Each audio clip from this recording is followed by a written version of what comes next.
안녕하세요. 기업 탐방 중심의 독립 리서치 아리스입니다. 11월 1주차 시장이 마감이 되었습니다.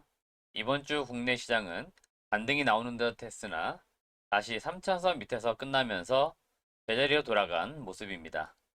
코스닥은 약간 반등은 했으나 여전히 1000포인트를 기점으로 위로 갔다 아래로 갔다 반복이 되는 그런 흐름이 나오고 있습니다. 이번 주 시장의 핵심 변수는 FOMC 회의였습니다. 특별히 시장에 영향을 주진 않았던 것으로 보입니다. 시장에서 어느 정도 예상했던 부분들이 그대로 나왔다라고 보입니다.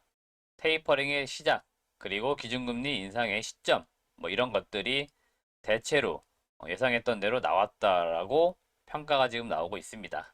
이번 주에 많은 기업들이 3분기 실적을 발표를 하고 있습니다. 실적에 따라 주가 변동도 있고 IR 행사에서 나오는 이야기에 따라서 개별 기업 전망이 어떻게 되느냐에 따라 주가 변동도 심했던 한 주였습니다. 다음 주에도 개별 기업들의 실적 발표는 계속해서 이어질 것으로 보입니다. 따라서 다음 주에도 실적 발표를 가장 중요하게 보시면 좋겠고요. 그리고 11월 2주차에 어떠한 시장 이벤트들이 있는지는 같이 한번 알아보도록 하겠습니다. 우선 영상을 시청하시기 전에 구독과 좋아요 버튼 그리고 알람 설정도 한 번씩 부탁을 드리도록 하겠습니다. 저희 네이버 아리스 카페에 들어오시면 저희가 카페 매뉴얼, 증권가 이야기 주요 일정이 있습니다. 네, 저희가 이 게시판에 매 주차별로 중요한 일정들을 올려드리고 있으니까 투자에 참고하시길 바라겠습니다. 자, 그럼 본격적으로 11월 2주차 중요한 이벤트들 한 번씩 알아보도록 하겠습니다. 첫 번째 중요 일정은 미국의 서머타임 해제입니다. 미국은 이제 최근에 국내 증시가 미국과는 약간 디커플링 되고 있습니다만은 여전히 미국 증시가 국내 증시에 미친 영향이 크기 때문에 미국의 증시 열리는 시간들, 끝나는 시간들 이게 좀 시간이 변경이 있습니다. 서머타임 해제로 인해서 한국 시간으로 볼 때 오후 10시 30분에서 오후 11시 30분으로 개장 시간이 1시간 늦춰진다라고 보시면 되겠고 당연히 1시간 늦춰지니까 끝나는 시간도 1시간 좀 더 늦춰진다라고 보시면 되겠습니다. 최근에 미국 주식을 투자하신 분도 많기 때문에 미국 서머타임 해제에 따라서 개장 시간, 폐장 시간 변동이 있다는 점 참고하시면 되겠습니다. 다음은 역시 같은 날 11월 8일 일정인데요. 미국 정부가 코로나19 백신을 맞힌 해외 여행자들에 대해서 미국 입국을 허용한다라는 얘기입니다. 이에 따라서 항공주나 여행 관련된 종목들이 주가가 좀 움직이지 않을까 예상을 해볼 수 있겠고요. 리오프닝 관련된 이러한 섹터의 종목들이 아직까지는 뚜렷하게 상승하는 그런 모습은 나타나고 있지 않습니다. 이미 주가에 많이 반영이 되어 있다는 평가도 있습니다만은 제 개인적인 관점에서는 지금 약간의 경기가 둔화되고 있고 다른 sek터의 기업들이 그렇게 매력도가 없다라고 했을 때는 모멘텀적인 측면에서는 리오프닝 관련된 기업들이 주가가 한 번은 위로 올라가는 오버슈팅 구간이 일정 정도 나올 수 있는 그런 시점들도 일부 있을 것 같아요. 그렇기 때문에 리오프닝 관련된 여행주나 항공주들, 미국의 여행 해제 이런 것들과도 관련해서 한번 같이 지켜보시길 바라겠습니다. 다음은 11월 9일 알츠하이머 학회 개최 내용입니다. 다음 주에는 지금 보시면 이제 저희 일정에도 나와 있습니다만은 바이오와 관련된 학회 일정이 상당히 많이 있습니다. 그 중에 첫 번째로 열리는 게 알츠하이머 관련된 학회입니다. 보통 국내에서는 이제 치매 치료제로 이제 많이 알려져 있는 기업들이 이러한 학회가 열리게 되면은 관심을 좀 갖는 편이기 때문에 해당 종목들이 또 테마를 좀 탈 수 있을지 이런 것들도 한번 시장을 보실 때 같이 지켜보시길 바라겠고요. 저희가 말씀드리는 것들은 이런 일정에 따른 해당 종목들 매수 매도 트레이딩을 하라 말씀은 아니고요. 저희가 말씀드리는 것들은 이러한 일정도 있고 해당 기업들의 주가 움직임도 물론 있습니다만은 간혹 학회에 참여하는 기업들도 있습니다. 그 다음에 국내에서 예를 들어서 치매 관련된 기업들이 지금 사업 현황이 어떻게 되고 있는지 이러한 기회들을 통해서 이러한 시즌에 같이 좀 맞물려서 좀 살펴보시라 그런 말씀을 드리는 것들이지 이 종목들을 매수하고 매도하라 그런 의견을 드린 것들은 절대 아니니까 일단 그런 점도 참고를 하시면 좋겠습니다. 역시 다음 중요 일정은 미국에서 면역 항암 학회가 열리게 됩니다. 일단 앞서 보셨던 알츠하이머 관련된 학회보다는 면역 항암제 학회가 시장에선 조금 더 관심을 가질 가능성이 있겠고요. 이미 많은 증권가에서 사전에 학회와 연동돼서 관련 기업들의 파이프라인 정리해 놓은 내용들도 많이 올라와 있습니다. 그렇기 때문에 해당 기업들이 혹시라도 이번 행사에 참여하게 돼서 발표가 있는지 또는 해당 기업들의 지금 항암제 개발 진행 속도가 진행 방향성이 어떻게 이루어지고 있는지 이런 것들도 한 번씩 보시면 좋겠습니다. 다음은 신규 상장 기업입니다. 디어유라고 하는 SM그룹의 계열사가 11월 10일에 코스닥 시장에 상장을 하는데요. 최근에 이 엔터 섹터가 상당히 핫합니다. 메타버스, NFT 관련해서 많은 테마가 복합적으로 지금 엮이고 있습니다. 그래서 제가 보는 관점에서는 이러한 기업들이 신규 상장을 하게 되면은 수급이 상당히 쏠리는 현상들이 나타나고 있기 때문에 11월 10일 디어유 상장도 아마 시장에서는 큰 화두가 될 것으로 예상이 좀 되고 있습니다. 다음 주에는 중요 일정이 상당히 많이 있는데요.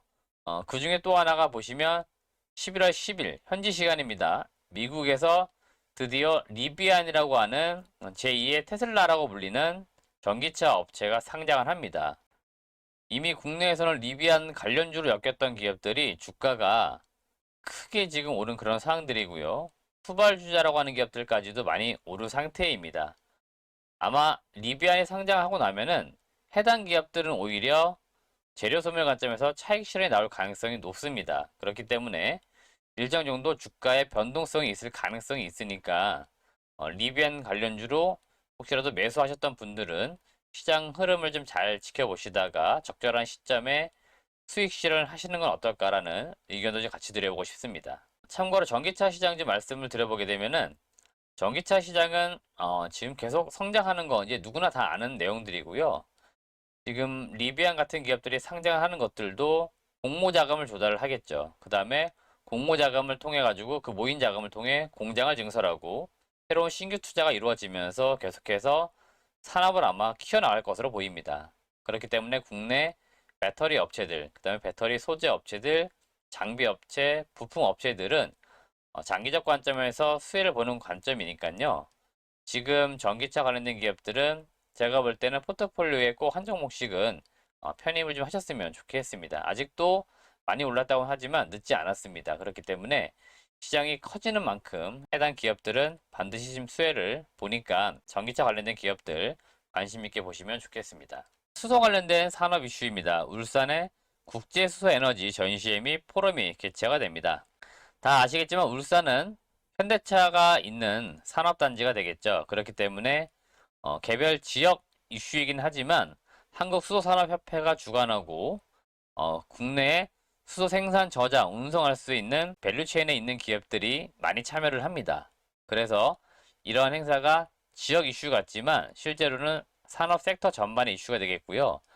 최근에 수소차, 그 다음에 수소 연료전지 이런 쪽 섹터인 종목들이 약간 주가를 보시게 되면은 쉬어가는 흐름이 나오고 있어요. 제가 말씀드리고 싶은 것들은 지금 이슈가 되고 있는 급등하는 기업들을 쫓아다니시는 게 아니고 지금 약간 조정이 왔거나 조금 관심이 멀어져 있는 기업들을 이런 기회들을 통해서 공부도 좀 하시고 종목들이 좀 싸져 있다 싶으면은 매수 좀 하시면 좋겠습니다. 그러면 장기적으로 이런 산업들은 계속 커지니까 여기에서 여러분들에게 좋은 성과를 낼 수 있는 종목들이 나오게 됩니다.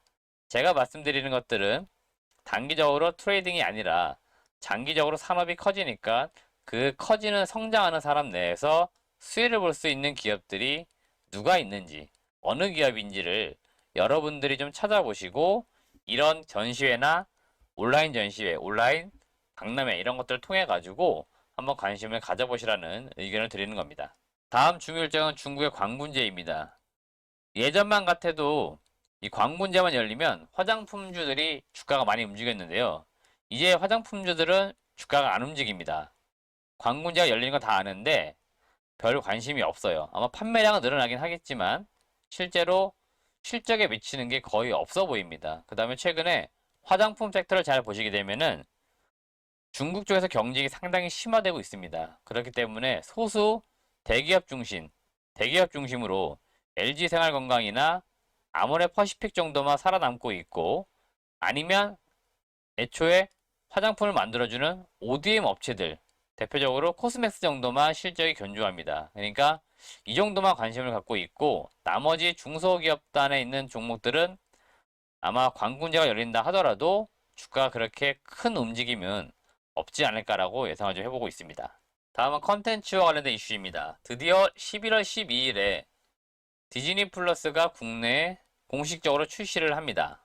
현재 LG U 플러스가 파트너사로 되어 있고요. KT도 아마 디즈니 플러스의 서비스를 런칭을 해서 진행하는 것으로 알고 있습니다. 그래서 LG U 플러스나 KT가 이 디즈니 플러스의 직접적인 서비스를 할 것으로 예상이 좀 되고 있고요. 디즈니 플러스와 컨텐츠 계약을 맺은 기업들, 그리고 향후에 국내에서 드라마를 만들 수 있거나 또는 많은 배우를 보유해서 역량을 가지고 있는 그런 기업들은 제가 보는 관점에서 주가가 레벨업 할 것이다, 그런 의견을 몇 주 전부터 드리고 있는데, 지금 그런 것들이 실제로 시연이 되고 있습니다. 일부 아직 주가가 못 올라간 기업들도 있어요. 그들 기업들은 반드시 제가 볼 때 주가가 키 맞추기가 이루어집니다. 그렇기 때문에 지금 컨텐츠와 관련된 기업들 중에서 많이 올라간 기업들은 지금 관심을 두지 마시고요. 저평가되어 있는 기업들, 제가 종목을 좀 꼽아드리면 스튜디오 드래곤이나 키스트, 그 다음에 펜엔터테인먼트, 사마 네트워크스, 이들 기업을 제가 좀 찾아봤더니 상대적으로 다른 컨텐츠 업체들이 많이 올라간 것에 비해서 주가가 못 올라갔습니다.